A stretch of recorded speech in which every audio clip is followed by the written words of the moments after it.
पृथ्वी पर सनातन धर्म के इतिहास में जब भी किसी अधर्म की, क्रूरता की हद पार की या फिर निर्दयता को बढ़ावा दिया, तो ऐसे लोगों का विनाश करने के लिए सृष्टि के पालनहार भगवान विष्णु ने वक्त वक्त पर अलग अलग रूपों में इस संसार में प्रकट हुए। द्वापर में भगवान कृष्ण द्वारा कंस का वध, फिर महाभारत के त्रेता युग में भगवान राम द्वारा रावण जैसी बुराई को खत्म करना, और फिर सतयुग में भगवान नरसिंह का रूप धारण किया था। नरसिंह अवतार उनका चौथा अवतार था।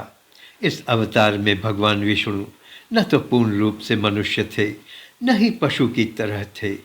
इस अवतार में वो आधे मनुष्य और आधे सिंह की तरह थे।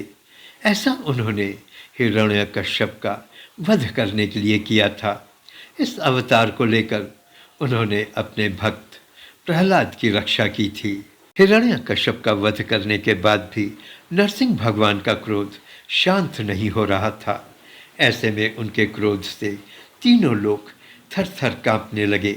समस्त देवतागण ब्रह्मा जी के साथ शिव जी के पास पहुँचे और उनको अपनी व्यथा सुनाई। नरसिंह के पास जाने से पहले शिव जी ने सारभ का रूप धारण किया, जो हिंदू धर्म में एक 8 पैरों वाला आंशिक रूप से सिंह और आंशिक रूप से पक्षी देवता है, जो शेर और हाथी से कहीं ज़्यादा शक्तिशाली बताया जाता है।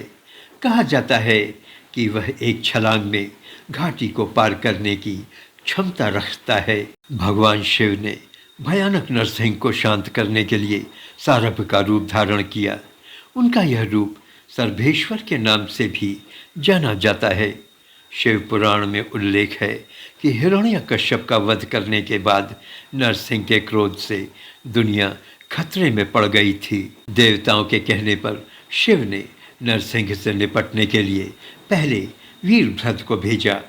जब वह विफल हो गया, तब शिव भगवान सारभ के रूप में वहां पहुंचे और नरसिंह पर हमला कर नरसिंह के क्रोध को शांत किया।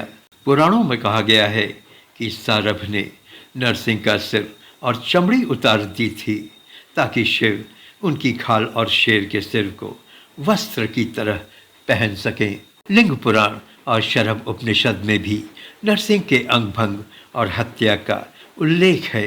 यहीं से शिव को सर्वेश मूर्ति या सिंघन मूर्ति के नाम से जाना जाने लगा। कहा जाता है कि शुरू में भगवान शिव के शारभ अवतार ने अपने पंखों की सहायता से नरसिंह भगवान के क्रोध को शांत करने का प्रयत्न किया, लेकिन उनका यह प्रयत्न बेकार हो गया और दोनों के बीच लगभग 18 दिनों तक युद्ध चला। कहा जाता है कि भगवान सर्वेश्वर ने नरसिंह देव से युद्ध को समाप्त करने के लिए अपने एक पंख से देवी प्रत्यंकरा को बाहर निकाला था। देवी के सामने नरसिंह देव कमज़ोर पड़ गए और उन्हें अपनी गलती का एहसास हुआ। उसके बाद शिव ने भगवान विष्णु के अवतार को अपनी पूंछ में बांधा और उन्हें सीधे पाताल लोक में लेकर गए। नरसिंह सर्वेश्वर की पकड़ से छूटने की बहुत कोशिश की, लेकिन वो सफल नहीं हो सके। पाताल लोक में शिवरूपी सर्वेश्वर ने अपने पंजों से नरसिंह के चोंच पर कई वार किए, लेकिन यह सब विष्णु भगवान की लीला थी। वो चाहते थे कि शिव भगवान हिरण्यकश्यप की मौत के प्रत्यक्षदर्शी बने। भगवान शिव से मार खाने के बाद उन्होंने अपने प्राण त्यागने का फैसला किया। भगवान विष्णु ने शिव भगवान से निवेदन किया कि वो नरसिंह अवतार के चर्म को अपने आसन के रूप में स्वीकार करें। इसके बाद विष्णु भगवान अपने वास्तविक रूप में आ गए। ये पूरी लीला विष्णु भगवान द्वारा रचाई गई थी। आप नमस्ते हिंदुस्तान देख रहे हैं। प्लीज़ चैनल को लाइक, शेयर और सब्सक्राइब करें।